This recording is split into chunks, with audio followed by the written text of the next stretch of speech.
The impact of changes in the supply and the demand for labor and trade union activity in labor markets.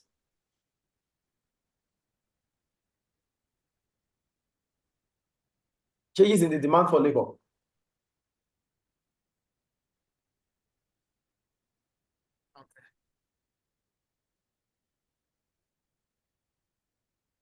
The demand for labor in a particular industry is not likely to be constant. Are you there? I'm here. All right. The demand for labor in a particular industry is not likely to remain constant over a long period of time. For example, since the demand for labor is a derived demand, if there's a fall in the demand for a particular product, there will be a fall in demand for workers involved in the production and selling of that product. So the first paragraph is saying that there's going to be changes in the demand for labor. Why is there going to be changes? There's going to be changes because there's always going to be a change in the quantity demanded for goods and services within that industry. Clear. So since the demand for labor is derived demand, it means whenever there's an increase in the quantity demanded of a good, the demand for labor will increase. And the fall in the quantity demanded of a good will definitely reduce the number of workers needed in that industry. That is the first paragraph. I think it's clear. Clear. So in some countries, the demand for a certain type of labor has been growing in recent years. For example, in China, demand for factory workers in manufacturing has increased. Manufacturing output in China has been rising for many years to meet the rising demand for manufactured exports. This increases the demand for factory workers, which is shown by a shift in the demand curve for labor to the right from DL1 to DL2. The effect of this shift is to raise wage rates from W1 to W2. Note, also the number of people employed in Chinese factories has increased from QL1 to QL2. So I'm going to explain this now. An increase in the quantity demanded for goods and services. Now, an increase in the quantity demanded of a product in the specific industry will increase the quantity demanded for workers in that industry. So the quantity demanded for a product will increase the quantity demanded for labor. Yeah. So an increase in the quantity demanded for a product in a particular market will increase the quantity demanded of workers, the demand for labor in that industry. Clear. Shifting the demand for labor curve rightward from DL1 to DL2. Clear, mister. As a result of that, the wage rate will increase from W1 to W2. Clear. Due to the fact that the quantity of labor needed has increased from QL1 to QL2. Is it clear? Clear. We go down. Changes in the supply of labor. So, mister, to summarize that that paragraph, it's basically saying that whenever there is a high demand for a product, there will always be high demand for labor. Yes. And as soon as this happens, the wage rate would rise. Okay. We go to supply of labor. Are you there? Yes. The supply of labor can change for a number of reasons. One of the main driving forces behind the growth in the supply of labor in many countries has been global population growth. So naturally, there are more people on the globe, there are more people available for work. So what they are saying is that one of the factors that increases the supply of labor is the population, which we have already talked about. So if the global population is increasing, the supply of labor would also increase. Okay, they're directly proportionate.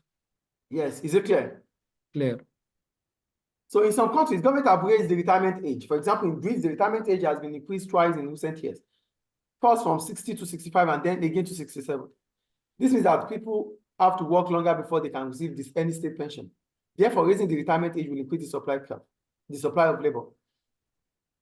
So this will shift the supply of labor rightward from SL1 to SL2.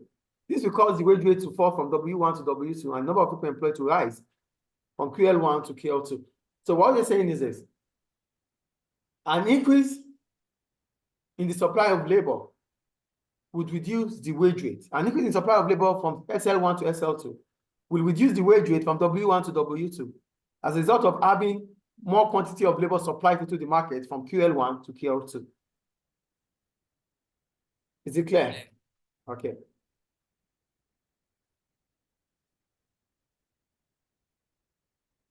We go to trade unions.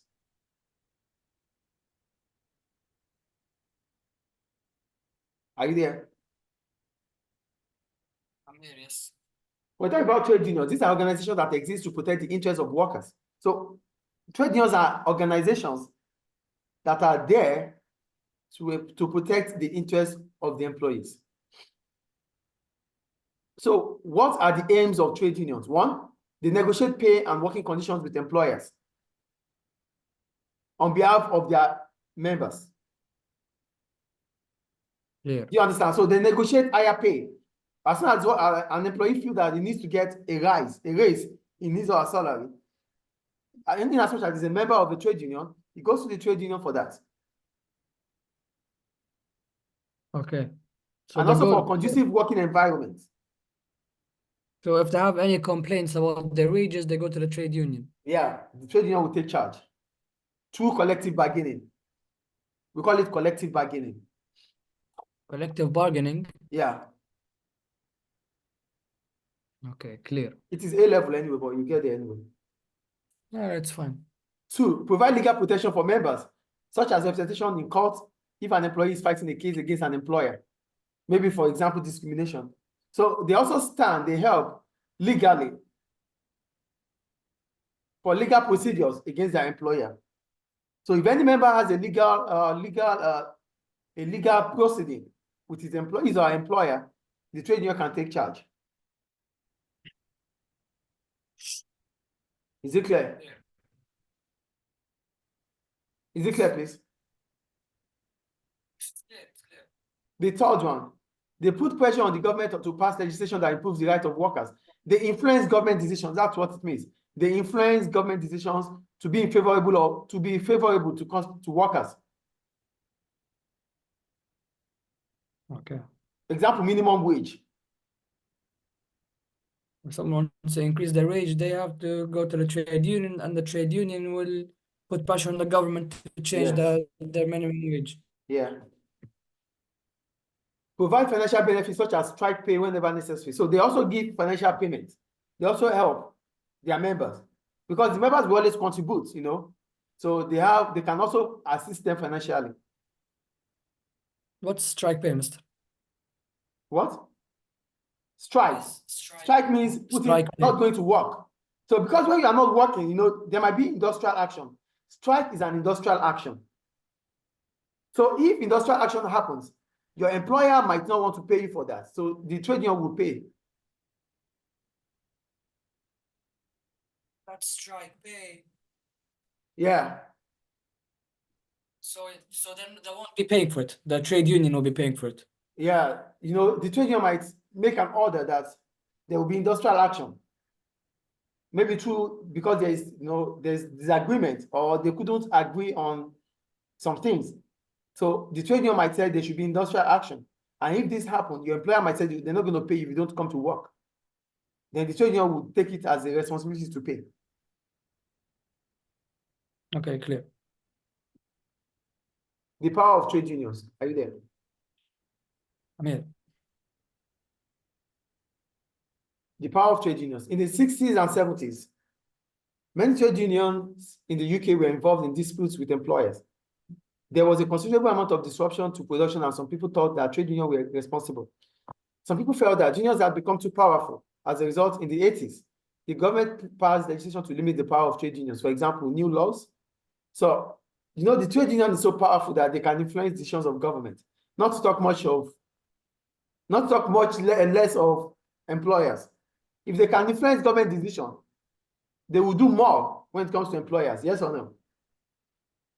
Yes. So employers feel that the trade unions are becoming powerful. So government is trying to find a way of reducing their power, limiting their power. So government will come up with new laws. So they don't stay too powerful. They add new legislations. Yes. So government come up with new laws. Like one, require trade unions to have a secret ballot before a strike. A strike would only go ahead if the majority of members voted in favor. So they will not just come up with a strike. If there's going to be a strike, they have to come up with a secret ballot to understand how many people are against or are for the strike. Yes, clear. Two, allow businesses to sue for compensation if trade unions did not obey the law. So it becomes now the employers have power to sue the trade union if they do not follow what the government said they should do. Clear. Excuse me, please. Okay.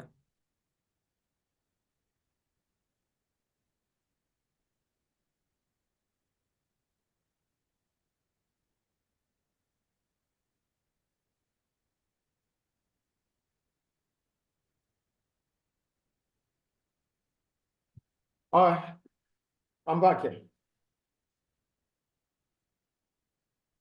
Okay. The third one, ban secondary picketing. When I talk about picketing, yeah, it means that you are having a problem with the trade union. You are a member of a trade union in one side, and you are supporting, and because you are not striking, you are supporting the other side that is striking. When you're not striking, mister, you support the other one that's striking. Yes. What do you mean, mister?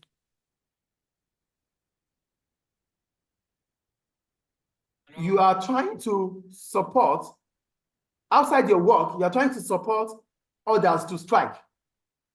It's not your business, but you are supporting them to strike. The government. No, people as an employee. No, the people who you're striking. You don't get my point, fair, right? I don't get the striking thing, mister. What we're saying is this. You are trying to come together with some people to force, outside your own place of work, outside your own location, to force others to strike. Okay. Do you get it now? Yes. There's a strike in a place which is not your own area, but you are going there in support of that.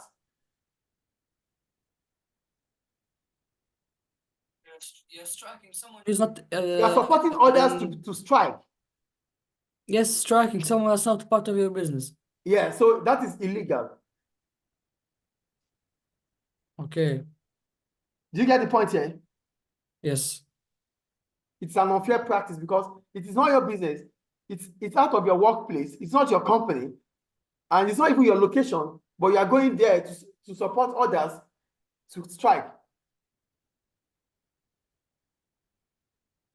Is it clear now, please? It's clear, it's clear. Closed shops. Make closed shops illegal. And when I talk about closed shops here,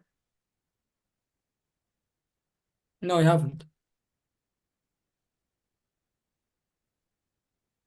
a closed shop happens when all your members are in the same, you have a trade union now. All the members of the trade, all your employees are of the same trade union. So when there's strike, what happens? All the members will go. That's a closed shop.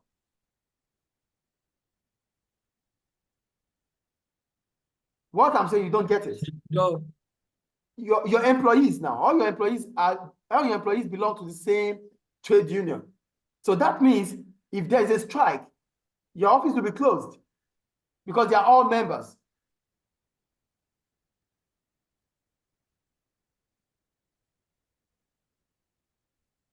So which means government is trying to make sure that it is not compulsory to be a member of a trade union. That is the point. Also, if they want to leave, they can leave It if is they not want. compulsory to be a member of a trade union. That is the point. Clear. Is it clear? Clear. All right. So go to effects of trade unions on wages and employment. Are you there? I'm here. So a strong trade union may be able to force wages up in some labor markets. If a union has the full support of its members, it can put pressure on employers during wage negotiations. This is what we call collective bargaining. When this happens, unions are able to affect wages and employment levels. In figure, okay, they said the equivalent wage without trade union interference is W1, where the supply of labor is SL1, and the demand for labor is DL1. For labor is equal. If a trade union becomes involved, it will force wages up. In this case, trade unions has been said that the wages of W2 are paid to workers. This means that employer cannot hire workers below the wage rate of W2.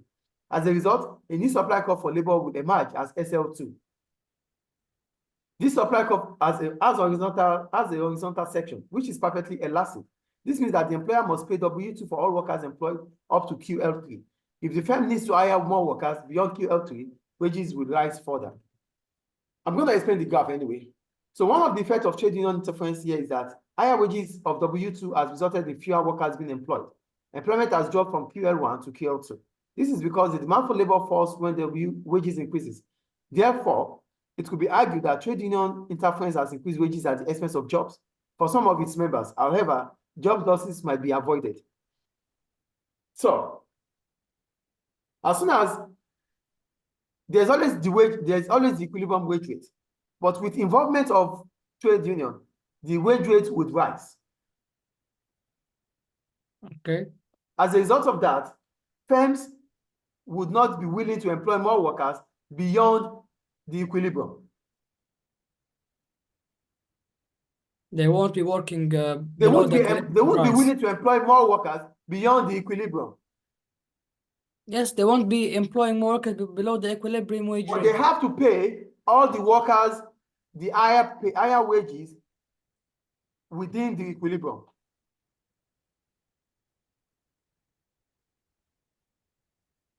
Do you get the implication of what I'm saying here or not? So they have to employ below the They equilibrium won't be wage rate. employing above the equilibrium wage rate. No, they won't be paying above it. They won't be employing above it. Okay. They have to pay workers the new wage rate, which is above the equilibrium wage rate. Clear. Is it clear? Clear. But workers might be losing their job. Why? Why would they lose their job? What I'm saying is, workers, they said employment will be dropped. That means we won't be employing more workers. But the only way workers will not be losing their jobs is workers might lose their job because firms might not be able to pay.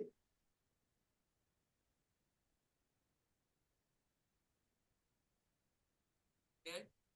Are you with me? I'm with you, Mr. I'm with you. But for workers not to lose their job, the following things must happen. Number one, labor productivity must rise at the same time. That means as the wage rate is increasing, labor productivity must increase at the same rate. If the wage rate increases, productivity should also increase. Yes. Two, if But employers Mr. are able to pass on and wage increases to customers in the form of price rises. Another way to avoid job losses is if employers are able to pass on the increasing cost to the price of goods and services. Mr. What if it doesn't increase, but What? what if it doesn't increase? If the price of goods does not increase. Yes. It is not compulsory that the price of goods increases. It might be because it should be one of these. It's not necessarily it is everything. But one of these must happen. So it's not the only thing that should change. For a job not to be lost, one of these must be done.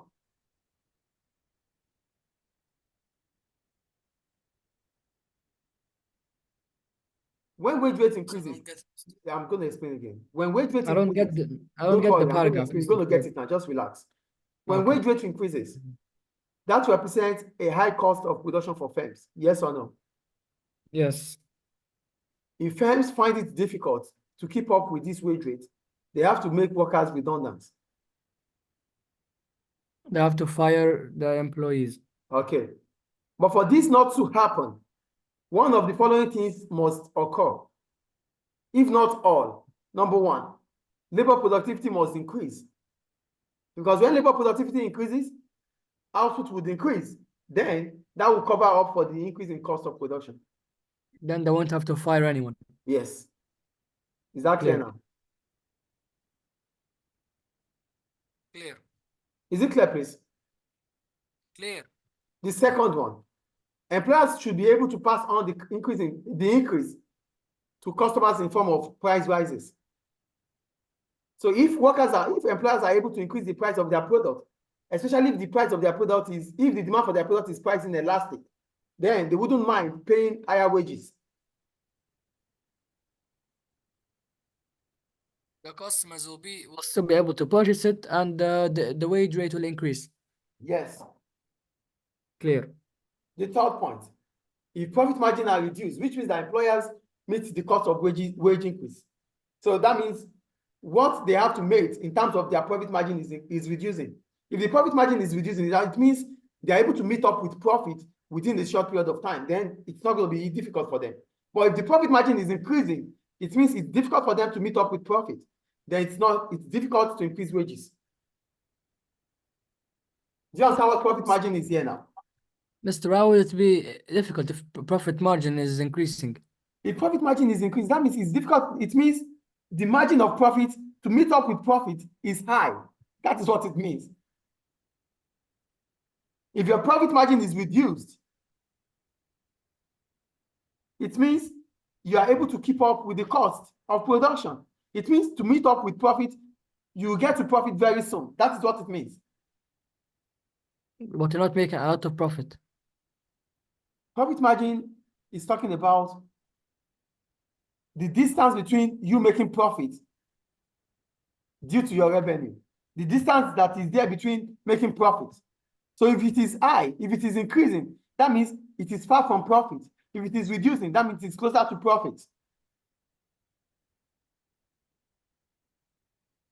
Okay, clear. I think you don't understand what profit margin is before. Now I believe you understand. Yes, now it should be clear. Yeah. So profit margin does not mean that you are making profit. It's only telling you the rate in between you are going to make profit or not. So if your profit margin is increasing, then it means it's going to take you a longer period of time to make profit. If your profit margin is reducing, it means within a short period of time, you're going to make profit. Ah, okay. It's clear. It's clear. So that is the curve here.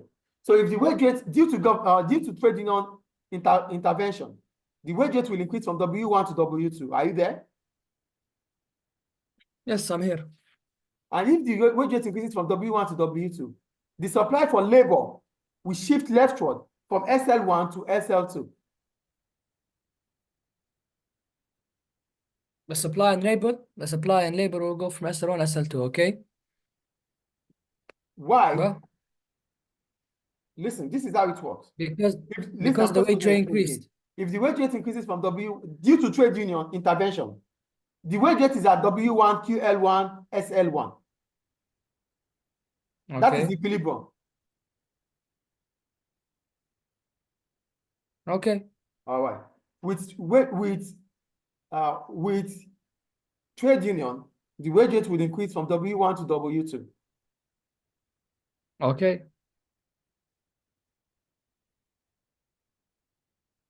This will reduce the quantity of labor in the market from QL1 to QL2. Okay. Clear. The supply curve for labor will shift left off from SL1 to SL2.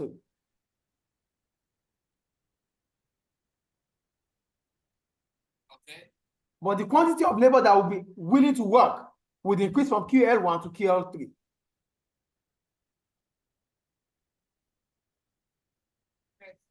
Is it clear? Clear. A number of people would want to work based on the fact that the wage rate has increased, but firms will not be able to employ them. For which one? For QL3? QL3. The quantity of labor supplied to the market will increase to QL1 to QL3. Ah, but since the wage rate is the W2, there won't be that much employment. Yes. So the number of workers willing to work will increase from QL1 to QL3.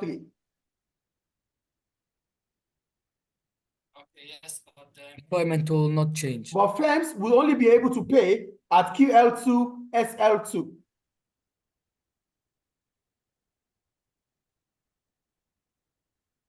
Okay, clear. Is it clear? Clear. Any question about that? Any question, please? No, no, So go to the multiple choice question. I have a question, but after Yes. this, after the multiple choice. No, okay. Can you ask me the question first, please? Okay. Should I go back? Mister, we can do it now or after the multiple choice, Mister. Up to you. No, do it now. Let's do it now, please. Okay. This for the power of trade unions, Mister. Okay, yes. I'm going back there. I don't understand the striking. The striking, Mister. I don't understand it. Strike is an industrial action, is one of the examples of industrial action. What does industrial action mean? Industrial action happens when the trade union and the employers do not agree on the terms and conditions. Okay. So there's a discussion. Oh, we want you to increase the wage rates. And if the employers are not willing to do that, the trade union might come up with industrial action, which is strike. It's not only strike, there are different industrial action. There could be sit out, there could be work to rule. Now I have to explain these things to you.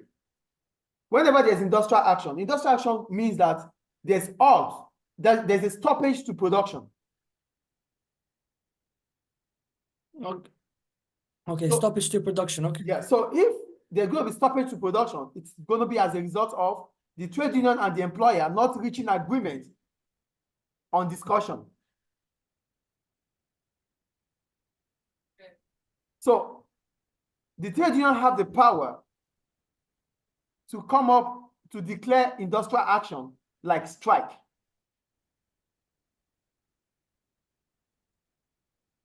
Strike means everybody will be boycotting job. You boycott work. So no one will be working, Mister. So there will be no output in the economy. Nobody will work. Yeah, that is what a strike is. So there will be no output. Yeah. Okay, That clear. is for strike. There's another way you can do industrial action. It could be sit out. Sit out means I'm going to be at work, but I will not be doing anything. You will attend, but you won't do anything. You We won't call it actually sit out. work. Yes. Okay. There's work to rule. Work to rule. For work to rule, it means work to rule. It means I will only respect my contract. I won't do more than my contract. Again. I will only work based on my contract. I will not do extra. For example, I'm a teacher, right? And there's an industrial action work to rule in the educational industry. So I will only teach from 8 o'clock to 2 o'clock. When it is 2:01, I have to leave the class. When the students have assignment, it's not my business.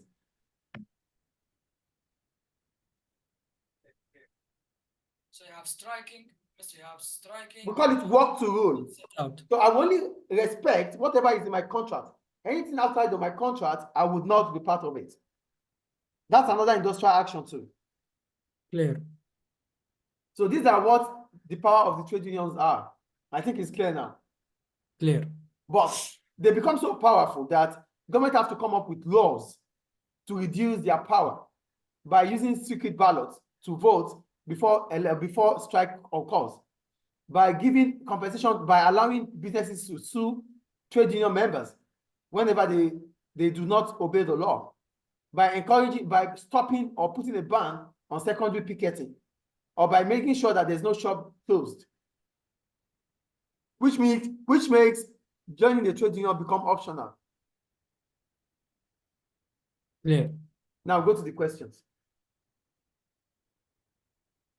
Which of the following will cause wage rates to rise in the labor market? Wage rates to rise. In the labor market, yes.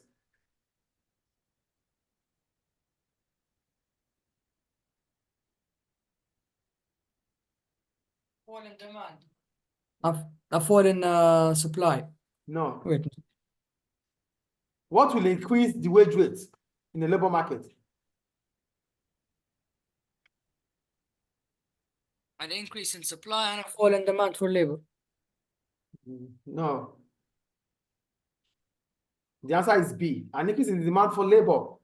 Demand for labor, as soon I told you, as soon as the demand for labor increases, the wage rate will rise because firms are willing to employ more workers. Yes, they're directly proportionate. I forgot. So it is B. B. Question 2. Which of the following will reduce the power of trade unions?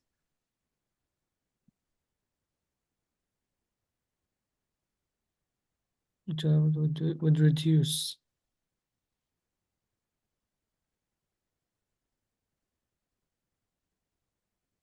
Let me just explain things to you here.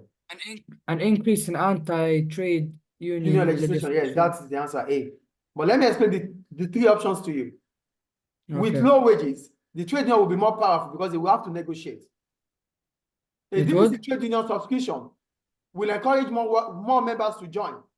That will give them more power. Favorable media coverage of trade union activity would give them more power. So B, C, D will give them more power. Is it clear? Clear. So that ends the lesson there. Okay. Which case studies, Mr. What will- question case studies should I do? Hold on.